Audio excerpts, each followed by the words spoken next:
Hello, my dear students. Welcome back again. This is the chapter number 2, Microorganisms, Friend and Foe, and this is the part 1 of this chapter. So, this is the new chapter. This is the second chapter we are going to start today. So, in this chapter, only I am going to give you the basic introduction about microorganisms. So, the first you have to understand the meaning of the chapter, what we are going to study in this chapter. तो micro organisms उसके आगे लिखा है friend and फो, यानी micro organisms. अभी मैं आपको बताऊंगी what is the meaning of micro organisms. लेकिन फ्रेंड एंड फो का मतलब ये हुआ कि माइक्रो ऑर्गेनिजम्स जो होते हैं वो बहुत सारी चीज़ों में हमारे लिए फ्रेंडली होते हैं, यानी हमारे फ्रेंड होते हैं। एट द सेम टाइम फो यानी हमारे दुश्मन भी होते हैं बहुत सारे वे में। तो इस चैप्टर में हम यही पढ़ने वाले हैं कि जो माइक्रो ऑर्गेनिजम्स होते हैं वो किस तरह से हमारे लिए फ्रेंडली भी होते हैं और किस तरह से हमें नुकसान भी पहुंचाते हैं। लेकिन first you have to understand the meaning of micro organisms. तो व्हाट इज़ माइक्रो ऑर्गेनिजम्स? बहुत सारे ऐसे ऑर्गेनिजम्स होते हैं जिनको हम नेकेड आइज से नहीं देख सकते, हमारे अर्थ पे एग्जिस्ट करते हैं पर हम उनको डायरेक्टली नहीं देख सकते। उनको क्या बोलते हैं? Micro organisms. तो उनको हम फिर देख कैसे सकते हैं जब नेकेड आइज से नहीं देख सकते, यानी डायरेक्टली अपनी आंखों से नहीं देख सकते। तो उन ऑर्गेनिजम्स को हम लोगों ने देखना स्टार्ट किया with the help of microscope.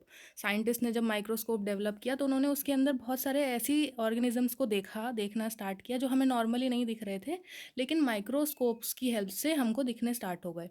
क्योंकि वो माइक्रो स्कोप की हेल्प से दिखते हैं, यानी वो इतने छोटे होते हैं। माइक्रो का मतलब होता है छोटे, और ऑर्गेनिजम्स का मतलब होता है कोई भी जीव जंतु। तो जो जो भी जीव जंतु है वो अगर बहुत ज़्यादा छोटा है तो ऐसे ऑर्गेनिजम्स को, छोटे ऑर्गेनिजम्स को हम बोलते हैं माइक्रो ऑर्गेनिजम्स। और इसकी जो स्टडी होती है उसको हम बोलते हैं माइक्रो बायोलॉजी। क्योंकि बायो में पढ़ते हैं ना, बायो का पार्ट है एनिमल्स और ये सब चीज़ें हम पढ़ते हैं बायो के पार्ट में, इसलिए इसको, इसकी स्टडी की जो ब्रांच होती है उसको माइक्रो बायोलॉजी बोलते हैं। नेक्स्ट, अब इस स्लाइड में आपको दिख रहा होगा बहुत सारे माइक्रो ऑर्गेनिजम्स हैं। अब ऐसा नहीं है माइक्रो ऑर्गेनिज्म कोई एक टर्म है, कोई एक ही एनिमल होता है।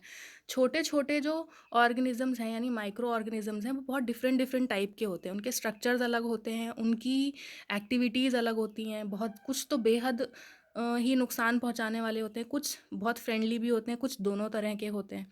तो different type of micro organisms होते कौन कौन से हैं?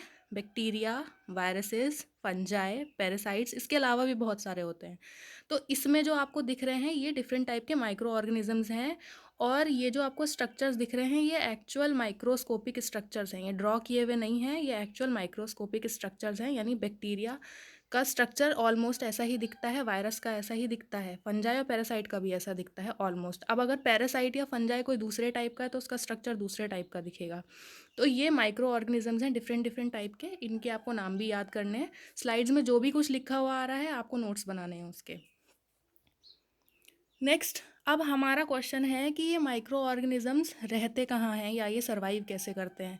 तो सबसे इम्पॉर्टेंट बात, ये कहीं पर भी रह सकते हैं। इतने छोटे होते हैं कि हमें दिखते भी नहीं हैं, लेकिन ये कहीं पर भी रह सकते हैं, किसी भी एनवायरमेंटल कंडीशन में सर्वाइव कर सकते हैं। बहुत ज़्यादा ठंडे जो पोलर एरियाज़ होते हैं वहाँ पर भी सर्वाइव कर सकते हैं। बहुत ज़्यादा हॉट, बहुत ज़्यादा नेगेटिव जो कंडीशंस वाली एनवायरनमेंट है वहाँ पर भी सर्वाइव कर लेते हैं। इसके अलावा ये कहाँ रहते हैं? कई बार कुछ बैक्टीरियाज, वायरसेस, यानी कोई भी माइक्रो ऑर्गेनिज्म कुछ टाइप के ऐसे होते हैं जो ह्यूमन बॉडी के अंदर रहते हैं या एनिमल्स के अंदर रहते हैं। कुछ ऐसे हैं जो बॉडीज़ के या किसी ऑर्गेनिज्म के ऊपर रहते हैं।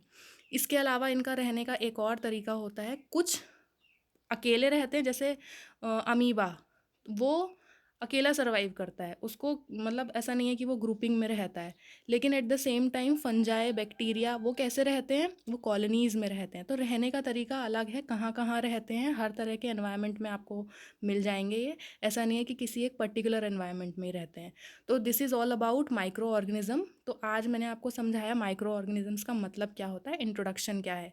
और इस चैप्टर में हम यही पढ़ने वाले हैं कि ये जो छोटे छोटे ऑर्गेनिजम्स हैं किस तरह से हमारे लिए हेल्पफुल होते हैं या किस तरह से हमारे लिए कई बार बहुत डेडली भी हो जाते हैं। तो ये नेक्स्ट पार्ट्स में मैं आपको समझाऊंगी। Thank you.